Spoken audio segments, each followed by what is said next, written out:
it's good to have people to lean on, even if it's not someone that you know completely, at least someone that can chat to you or someone that's understanding. So you can have something to fall on in case you kind of get those feelings.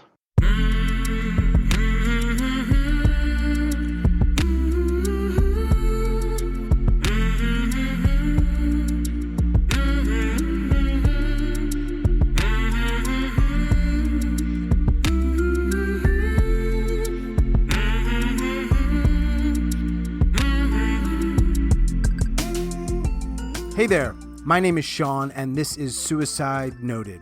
On this podcast, I talk with suicide attempt survivors so that we can hear their stories. Every year around the world, millions of people try to take their own lives, and we almost never talk about it. And when we do, many of us, including me, are not very good at it. So one of my goals with this podcast is to have more conversations, and I hope better conversations with attempt survivors. I'm certainly going to try. If you are a suicide attempt survivor and you'd like to share your story, I'd love to talk. Please reach out. hello@suicidenoted.com. And wherever you are listening to this podcast, thank you. I really appreciate your support. Please keep listening and let people know about it. If you'd like to follow us on social media, Facebook and Twitter @suicidenoted. If you are listening on Apple, one thing that really helps is to rate and review this podcast. It helps other people find it and hear these stories by these survivors. These stories really matter. Today I'm talking with Kyle. Kyle lives in Victoria, Australia, and he is a suicide attempt survivor. Hey Kyle, how you doing? Yeah, good. How are you? I'm good. Thanks for doing this, man. No, all good. So here's what I'm curious about. You emailed me. I assume you heard one of the podcasts at some point? Yeah.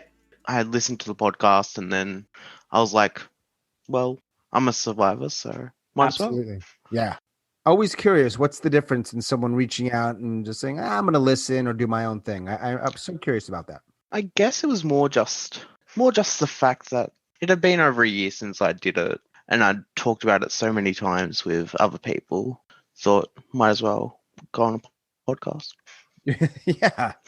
You're saying that you also have talked about it a lot with people, or with many people, I think. With friends, family, that kind of thing. When you shared it with them or when they found out, how did they respond? What did they say or do? Depends on the person. So my mother, she was understanding because she's been through it when she was younger. Dad couldn't understand what it was about. So he just kind of had the reaction of, why would you do this? Did you answer him? Or was it really more of a rhetorical question that he was asking there? It was kind of hard to answer when he was asking it. And that was also what you said I think you said early 2019? Yeah, so that was April 2019. So it's been a year and a half or so? Yeah, a year and a half. Gotcha. And also friends, you told some friends? Yeah, only like 2. They cool about it? Yeah, they're chill. And maybe that's why they're your friends. That's one of the reasons we have friends, right? Exactly. Yeah. Tell me in your words, however you want to, about the attempt. So it was a Saturday night. Family was out in Melbourne, actually. It was just me and my sister at home. My sister has her own, separate area away from the house. So it was just me in the house, basically. Mm-hmm. For a little bit of time, I was talking to a friend.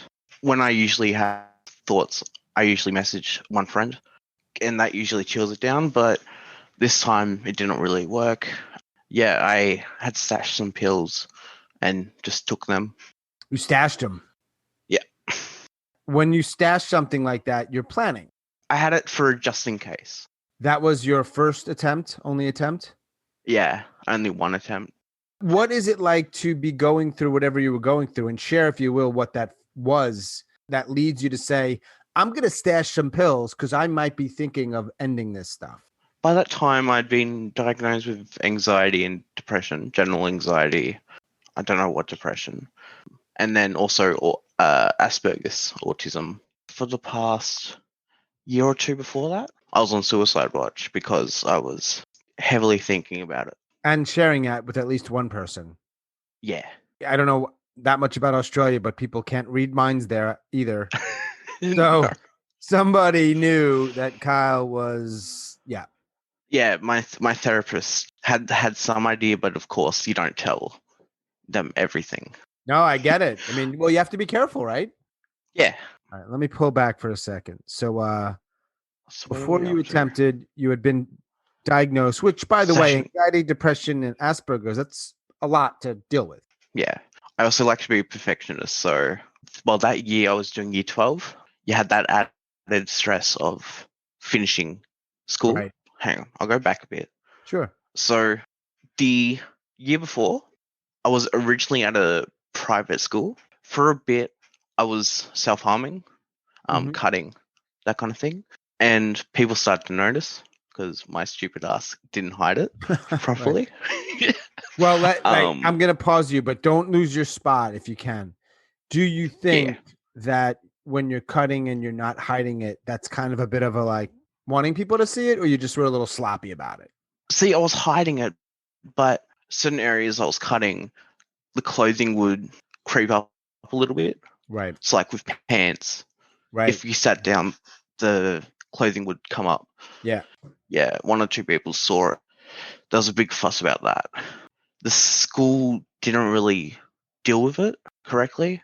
Mhm. So I got taken out of that school and then put into online school because with Asperger's, social communication isn't the best.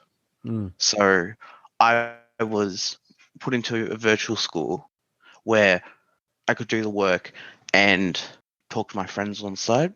Mhm. When I did my attempt, I was doing online school.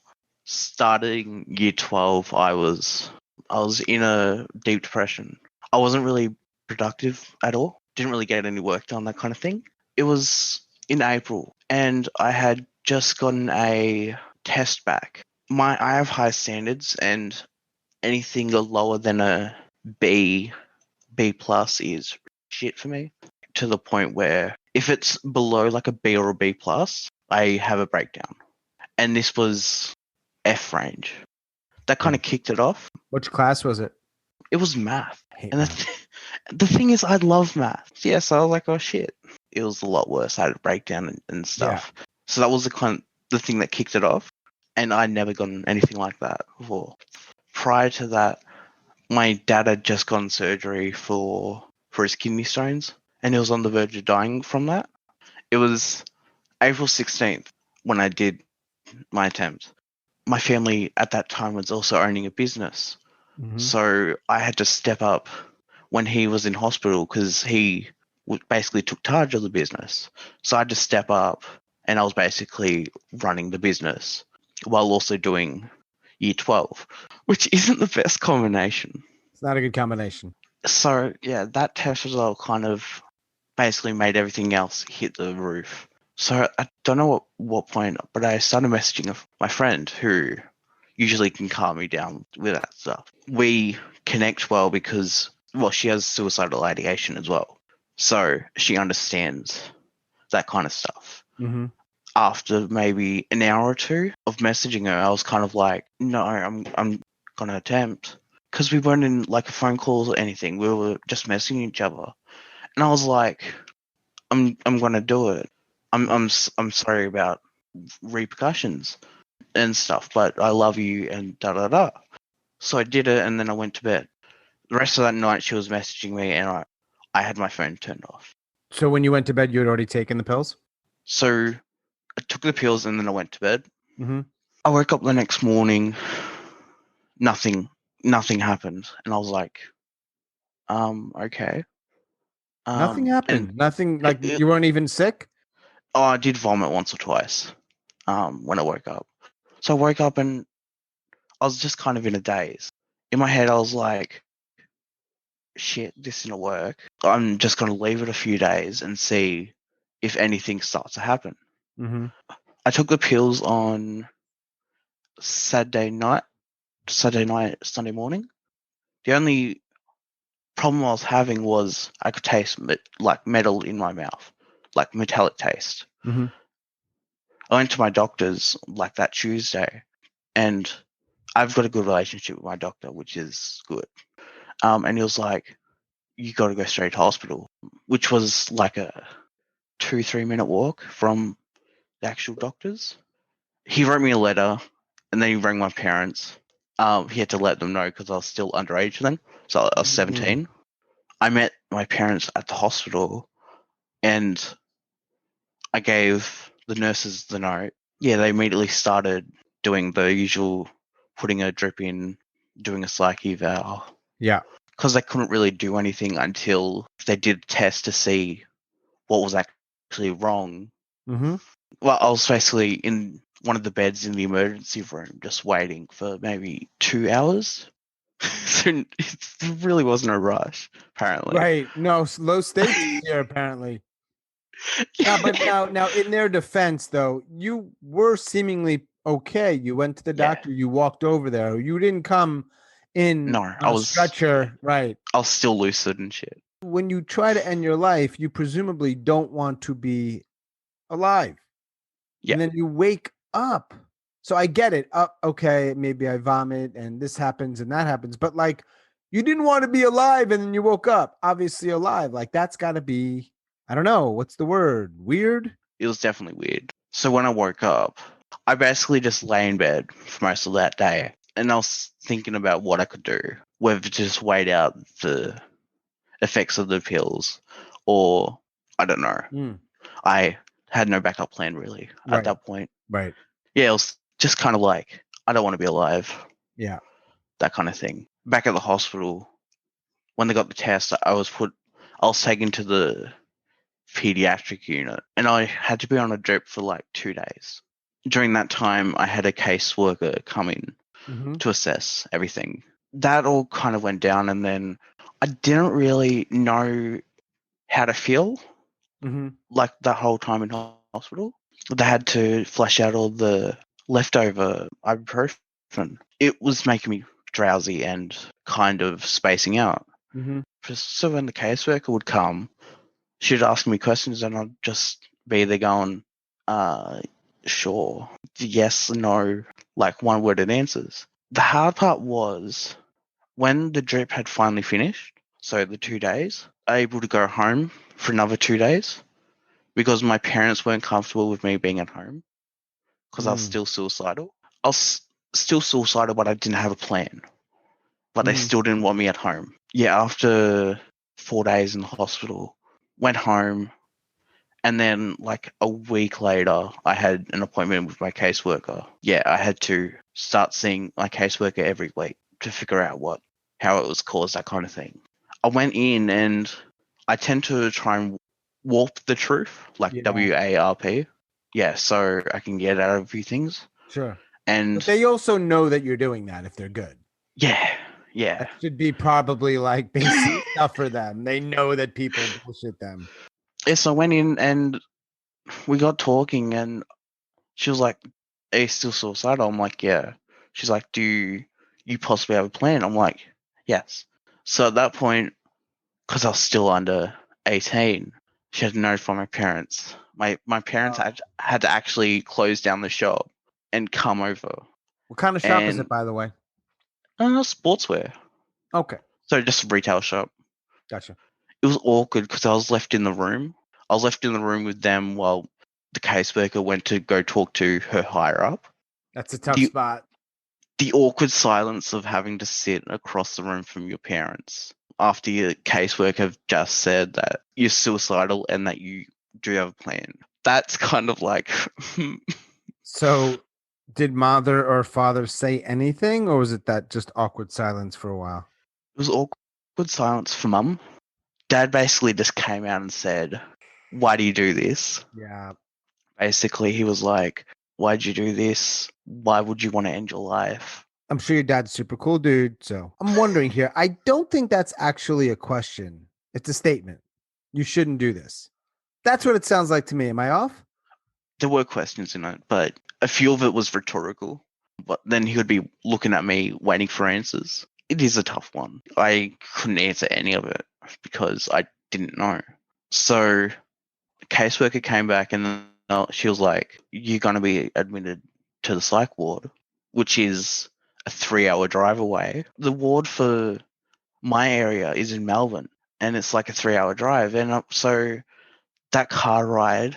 Oh man. Kyle, I wanna have a recorder in the car and just have a 3-hour podcast episode on the car. I just want to hear, even if it's like 2 hours and 54 minutes of silence.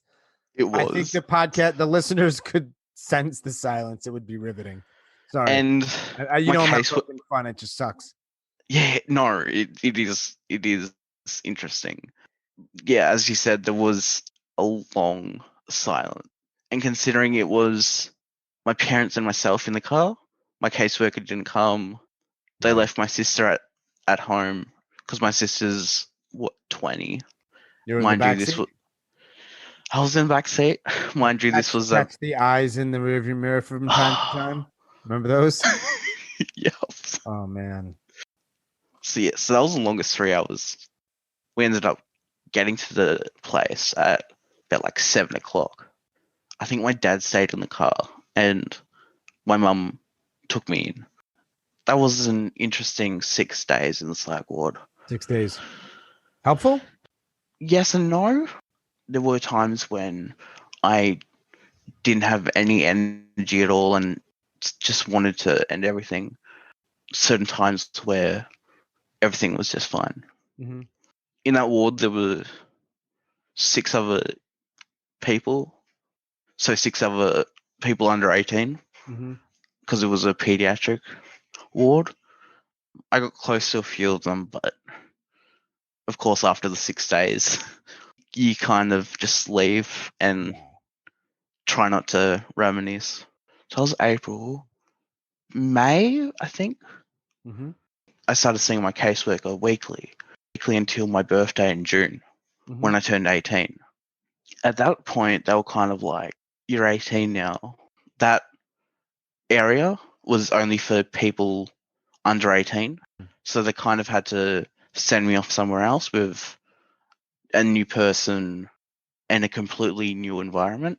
Yeah, it's difficult to have to like rediscuss everything all over again. Absolutely, yeah. Especially if you like to warp the truth too. Well, maybe that's perfect opportunity to warp the truth. It's perfect in sometimes. Right. But then also the first place had sent information to the second place.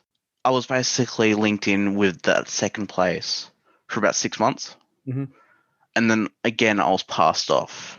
I was passed off to another therapist. So all that information from both places got passed off again. And that's where I'm at right now. It's not the longest I've been with therapists. I've been having suicidal ideation since I was about grade 6. It's about 12? 11, 12.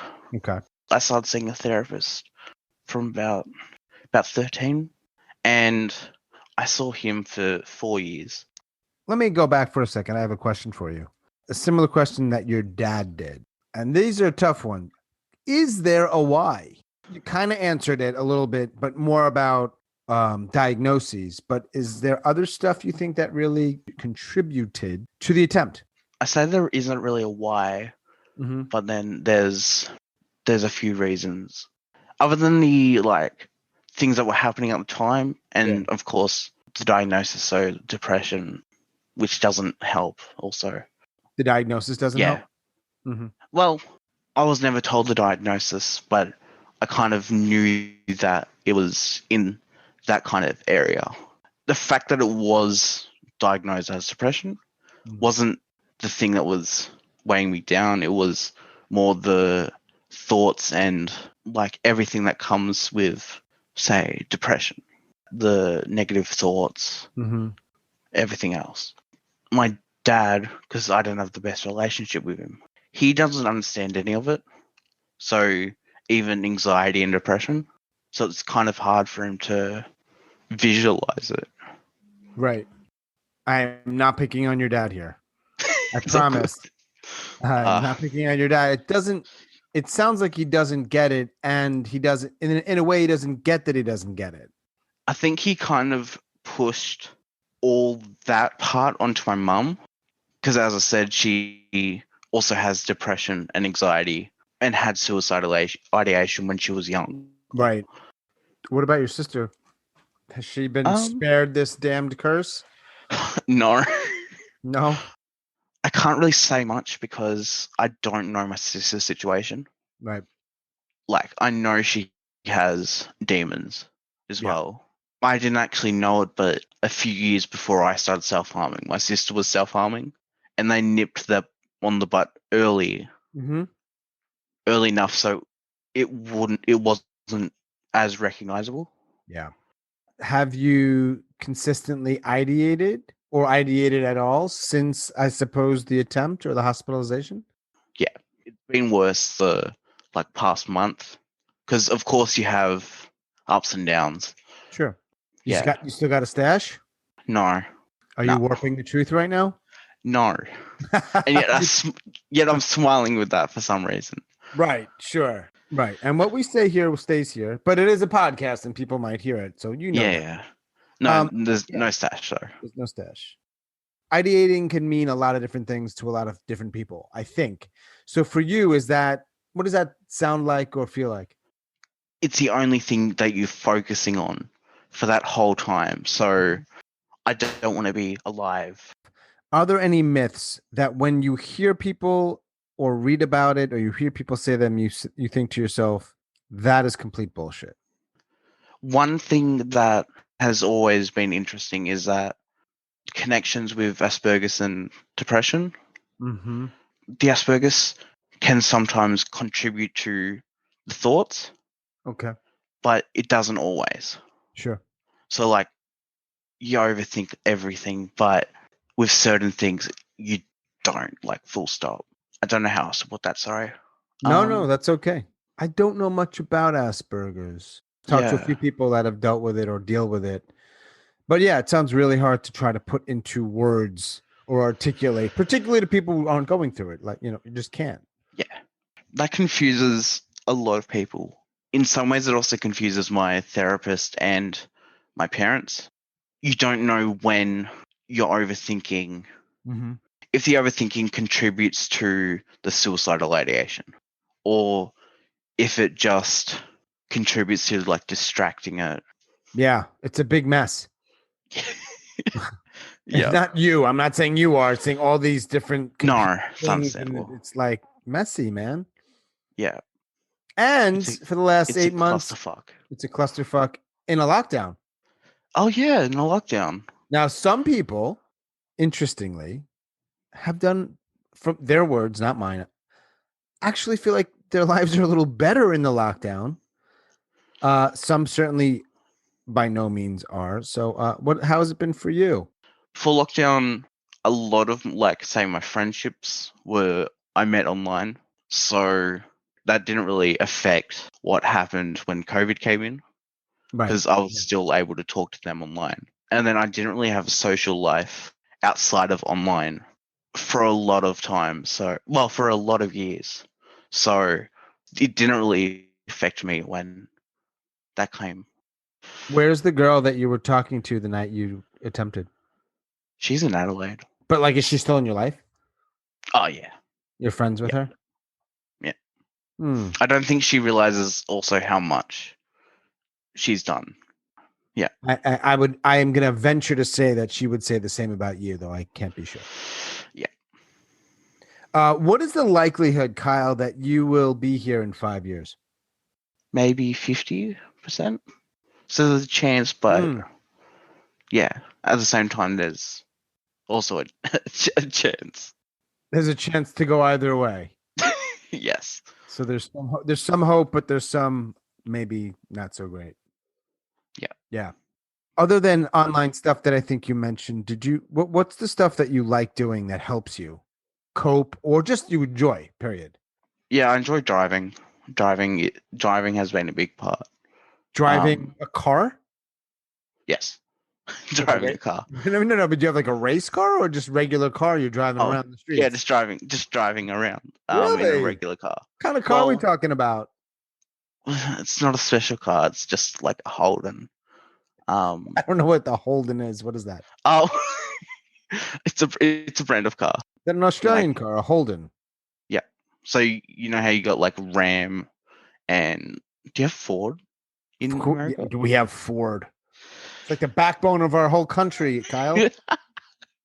Yeah. So we also, apart from Ford, we also have like Holden as well. So you're driving That's around your interesting. neighborhood in the Holden feeling good. Kind of in buttfuck nowhere. So Oh, that's where in you live? You live country. butt fuck nowhere? Yeah. Not where it's cold, but Right. middle of nowhere. It's good sometimes. I'm sure it is.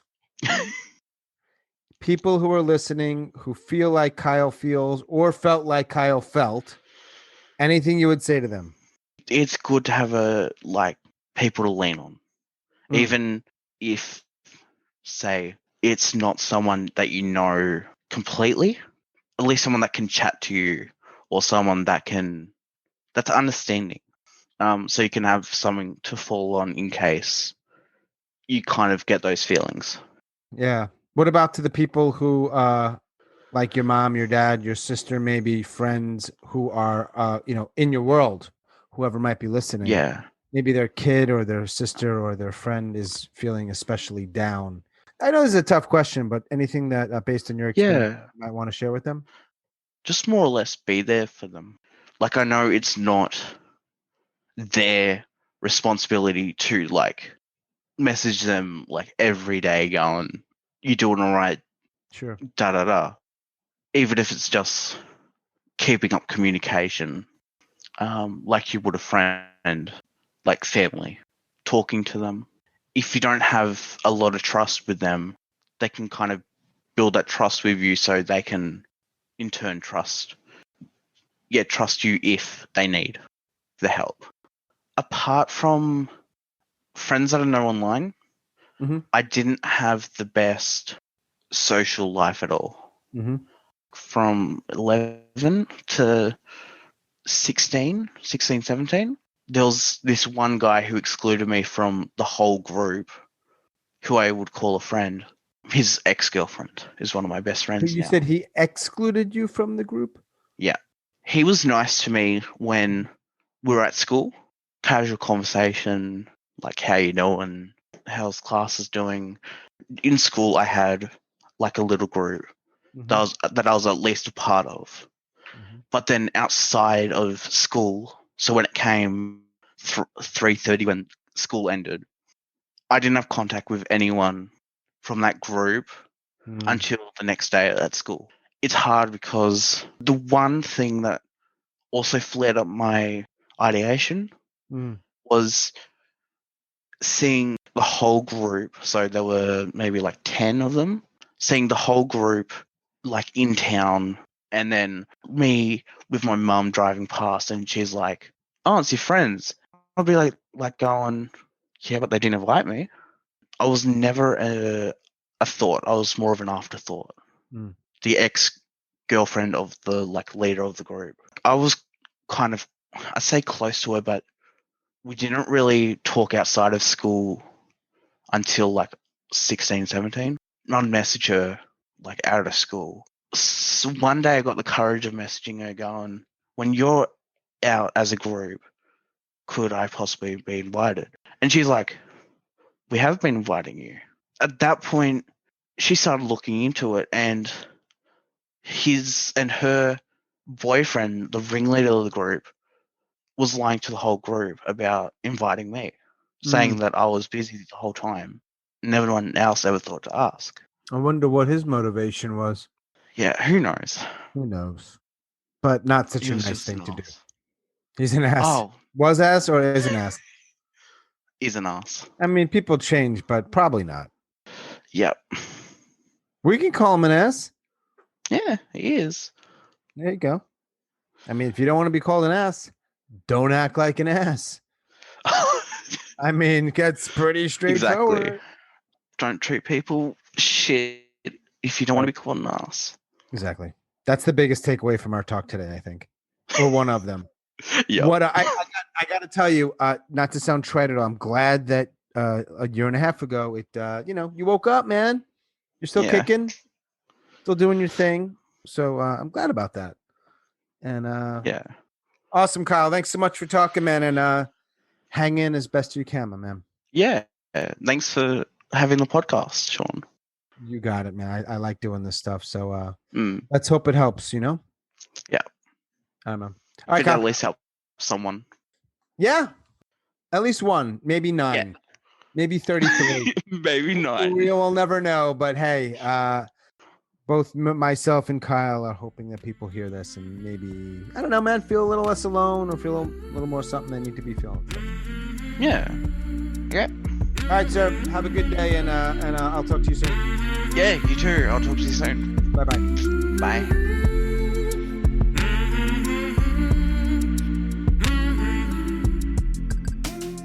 As always, thanks so much for listening, and special thanks to Kyle out in Australia. We release new episodes every Monday morning, so I really hope you continue to listen. You can follow us on social media at Suicide Noted, and you can reach out. If you want to share your story, if you have a comment or a question, hello@suicidenoted.com. Until we connect again, stay strong, do the very best you can. I'll talk to you soon.